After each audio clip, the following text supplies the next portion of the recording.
आज sir बदिंग stocks की सूची में ना काफ़ी सारे ऐसे नाम हैं जिनमें हमने कुछ रिवर्सल बनते हुए देखे हैं, 52 वीक लोज टच हुए हैं, रिजल्ट्स का इम्पैक्ट है वो भी उल्टा, नंबर अच्छे हैं, स्टॉक खराब है, रिजल्ट खराब है लेकिन स्टॉक में हम देख रहे हैं कि रिएक्शन पॉजिटिव साइड पे बन रहा है।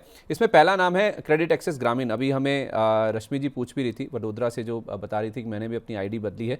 तो क्रेडिट एक्सेस ग्रामीण में सर हुआ क्या है कि दो बड़े ब्रोकर्स का अपग्रेड आया, जिसमें एक एचएसबीसी है और दूसरा सीएलएसए है। इन्होंने रेटिंग अपग्रेड करके स्टॉक की बाय कर दी है और क्यू3 के जो शानदार नतीजे आए हैं, दमदार नतीजे आए हैं, उसके बाद ये अपग्रेड आता हुआ दिखा है। अब एचएसबीसी ने 1630 रुपये का और सीएलएसए ने स्टॉक को लेकर 1450 रुपये का टारगेट दिया है। तो नंबर्स में ऐसा हुआ क्या है, जो 100 करोड़ रुपए के आसपास का मुनाफा था तीसरी तिमाही में, साल दर साल बेसिस पर आप देखें ना, 2.5 गुना बढ़कर 252 करोड़ रुपए हो गया। 2.5 गुना की जो जंप है वो नतीजों में आई है।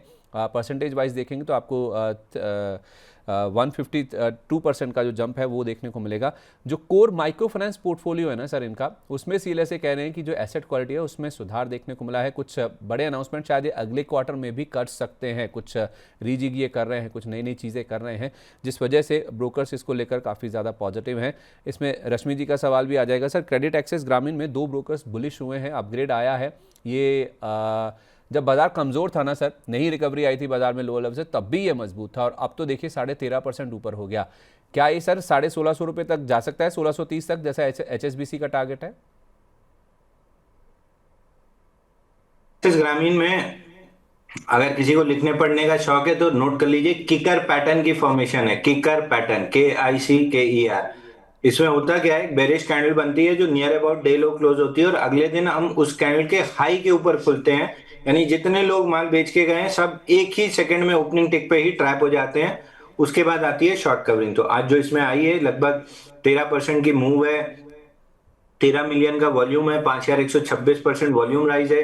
ब्रेकआउट बना है, ब्रेकआउट का टारगेट 1650 1700 रुपए बना है। मेरी प्रॉब्लम ये है कि ये चार्ट बहुत एराटिक है, ऊपर नीचे ऊपर नीचे ऊपर नीचे ऐसे चलता है। ये ब्रेकआउट के बाद ऐसे वन वे मूव नहीं देता है। तो इतने चौपी चार्ट में कई बार ऐसा होता है कि स्टॉप लॉस काटता है फिर ब्रेकआउट पे आता है, ब्रेकआउट पे आता है फिर स्टॉप लॉस काटता है फिर ब्रेकआउट पे आता है।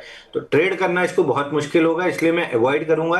बाकी जैसा आपका स्ट्रक्चर है 1650 जा सकता है, बट पैसा निकालना स्टॉक से बहुत मुश्किल रहेगा। ओके ठीक है। दूसरा नाम है सर विक्रम सोलर का। जो मैं कह रहा था ना सर कि नंबर्स अच्छे आए हैं, स्टॉक नेगेटिवली रिएक्ट कर रहे हैं, तो विक्रम सोलर के नंबर्स तो बहुत शानदार आए, लेकिन उसके बावजूद ये शेयर आज पिटा है सर। 9-10% के आसपास की गिरावट आई। अभी हम क्रेडिट एक्सेस की बात कर रहे थे, 2.5 गुना उनका मुनाफा बढ़ा था, लेकिन इस कंपनी का मुनाफा 5.25 गुना हुआ है सर। 19 करोड़ से सीधा 98 करोड़ रुपये पर पहुंच गया। अबिड्डा यानी कि कामकाजी मुनाफा, उसमें भी 2.5 गुना के आसपास की बढ़त हमने देखी। और मार्जिन देखिए सर, 10% का जंप, जी हाँ 1000 बेसिस पॉइंट का जंप ईयर ऑन ईयर। 8.2% वाले मार्जिन सुधरकर 18.5% पर पहुंच गए।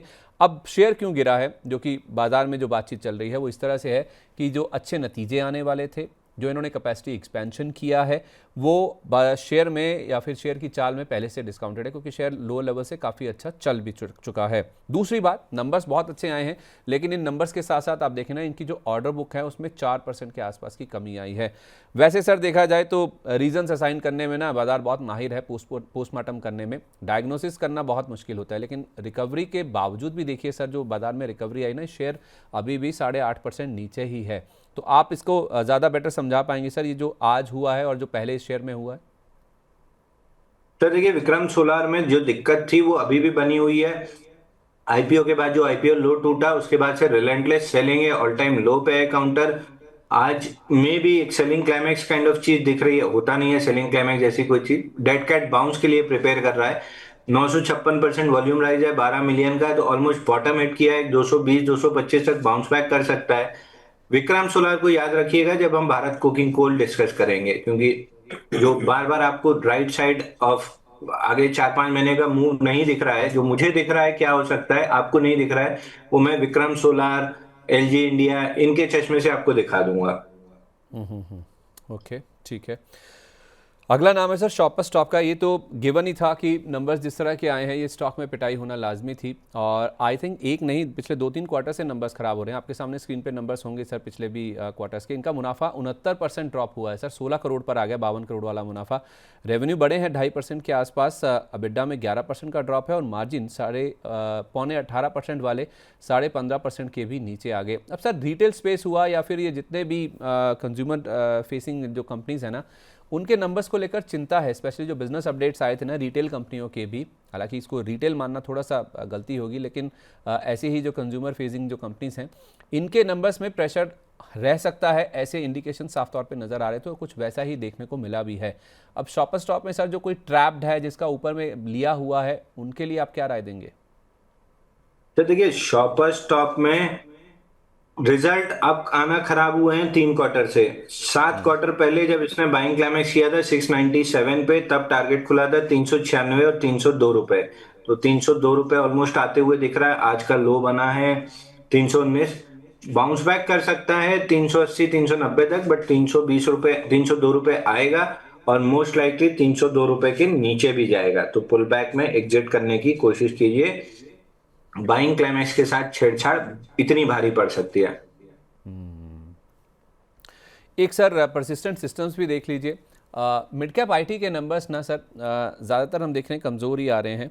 तो इनका मुनाफा 0.7% गिरा है। बाजार मान रहा था कि 450 करोड़ रुपए के आसपास नंबर आएगा, 439 करोड़ पर इनका नंबर आया, 471 करोड़ से घटकर। रेवेन्यू बढ़े हैं 5.5%, और जितना बाजार मान रहा था उससे बढ़िया बढ़े हैं, यानी कि ज़्यादा बढ़त आई है, लेकिन दिक्कत आ गई इनके ऑपरेशनल नंबर्स में। अब एबिट आप देखेंगे ना तो एबिट गिरा है इनका, एबिट 7% गिरा है, 583 करोड़ से घटकर 542 करोड़ आया। बाजार फ्लैट मान के चल रहा था। मार्जिन की जहाँ तक बात है तो गिरने थे, बाजार मान रहा था 16.3% वाला मार्जिन घटकर 15.5% पर आना था, लेकिन 14.4% पर आ गया। तो इन्होंने बोला है कि लेबर कोड का जो इम्पैक्ट है वो करीब 89 करोड़ रुपए इस तिमाही में देखने को मिला है। तो ये तो आना ही था, ये हर कंपनी में हम ऑलमोस्ट देख रहे हैं। तो वैसे हम कहते हैं ना सर कि जब एक नंबर आया आईटी का, लेबर कोड का इम्पैक्ट देखा, तो बाकी में ऑलरेडी बाजार पहले ही फैक्टर इन कर लेगा। तो फिर परसिस्टेंट सिस्टम्स में सर ये जो नंबर आया उसके बाद की गिरावट क्यों आई? तो देखिए परसिस्टेंट सिस्टम में गिरावट एग्जैक्टली क्यों आई कहना मुश्किल है, बट चार्ट पैटर्न ठीक है। 10 हफ्ते का पोल बना था जिसमें 37% चला था। 7 हफ्ते हो गए कंसोलिडेट करते हुए, हालांकि अभी 6163 के सपोर्ट के नीचे ट्रेड कर रहा है। अगर ये पैटर्न कंटिन्यू रहता है 2-3 हफ्ते और, तो ये फ्लैग बनेगा। फ्लैग का ब्रेकआउट 6575 के ऊपर है, अगर वो मिलता है तो 9000 तक का टारगेट मिल जाएगा। तो पैटर्न अंडर डेवलपमेंट है, इसलिए ये कह देना कि एग्जिट कर लीजिए ये भी मेरे लिए पॉसिबल नहीं है।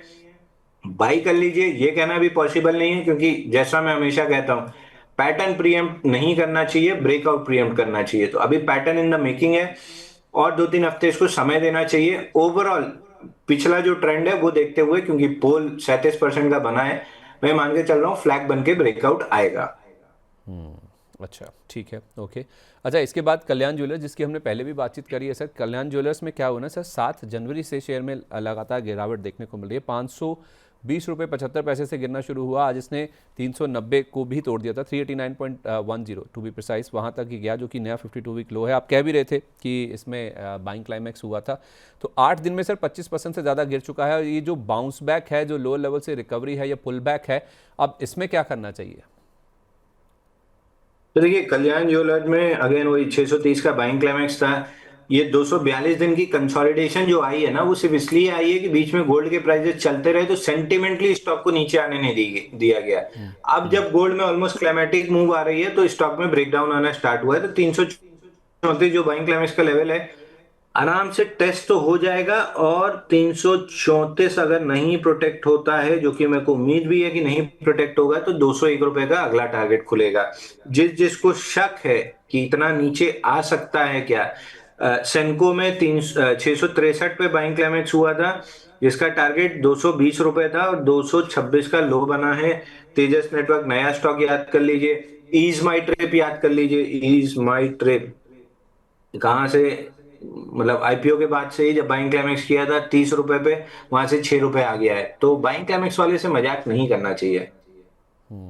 ठीक है, ओके। एक स्टॉक है सर टाटा केमिकल। एक बार मुझे याद है कई बार आपने रेकमेंड किया है, इसके टारगेट भी अचीव हुए हैं, 900 के ऊपर भी गया था। अभी ये गिरते गिरते सर 700 रुपये पर आ गया। इसका 700 रुपये का आज इसने नया 52 वीक लो टच कर दिया। 7 जनवरी के बाद से हम देख रहे हैं कि एक तरफा गिरावट तो नहीं, लेकिन हाँ एक ट्रेंड जरूर दिख रहा है कि गिरावट का ही है। हाई लेवल्स पे प्रेशर ही बन रहा है इसमें। 783.95 ये 7 जनवरी की क्लोजिंग थी सर, वहाँ से गिरते गिरते ये 700 रुपये पर आ गया। 10% से ज़्यादा का फॉल है इसमें, हाल ही का जो हाई बना था वहाँ से। और 6 महीने में भी देखें सर स्टॉक 25% के आसपास गिर चुका है। एक बार इसका चार्ट दिखा दीजिए 6 महीने का। तो सर 25% की गिरावट के बाद क्या टाटा केमिकल में इन लेवल्स पे खरीदारी के मौके बन रहे हैं? तो टाटा केमिकल में अगेन वही जो रेंज थी 900 रुपए से 973 वाली, 4-5 बार range low range high play हुआ। जैसे 900 रुपए टूटा वहां से 747 तक आना था, आ गया। अब ये 747 के नीचे जो एक्सटेंशन फॉल आ रही है ये थोड़ी सी सरप्राइजिंग है। मेरे को लग नहीं रहा था टूटेगा, बट टूटा है। तो अब मोस्ट लाइकली यहाँ पे एक बार आपको 507 रुपए तक की डाउनसाइड मिल सकती है। बट मैं 2 हफ्ते का वेट करूंगा, क्योंकि करंट वीक में ब्रेकडाउन बन रहा है। मैं ये मान के चल रहा हूं कि निफ्टी और बैंक निफ्टी के प्रेशर की वजह से बन रहा है। अगर 2 हफ्ते में ये वापस 750 के ऊपर आ गया तो मैं 900 और 975 की बात करने लगूंगा। तो मैं भी 2 हफ्ते का समय दूंगा। मैं बहुत जल्दी इस ब्रेकडाउन पे यकीन नहीं करूंगा। अच्छा ठीक है, ओके। यूजुअली आप बोलते हैं ना सर कि बड़े स्टॉक्स जो होते हैं, हालांकि 18,000 करोड़ रुपए के आसपास का ही मार्केट कैप है। मैं वही पूछना चाह रहा था कि क्या इसमें इतनी गिरावट आ रही है तो क्या खरीदारी कर देनी चाहिए? टाटा का नाम भी इसमें जुड़ा हुआ है। नहीं, मैं वेट करूंगा sir. I would wait for bullish evidence. 750 के ऊपर ये बॉक्स लो फेल करे तो मैं बिल्कुल इंटरेस्टेड रहूंगा, क्योंकि अगर ये बॉक्स लो सस्टेन हो गया तब तो आपको नीचे एफवीजी फिल करने आ सकता है 516 रुपए तक। तो मैं बाई सेल कुछ भी नहीं करूंगा। 2 हफ्ते इसको समय दूंगा। डिसाइड कर ले कि ब्रेकडाउन कंफर्म करना है कि ब्रेकआउट फेल करना है, उसके बाद मैं ट्रेड करूंगा।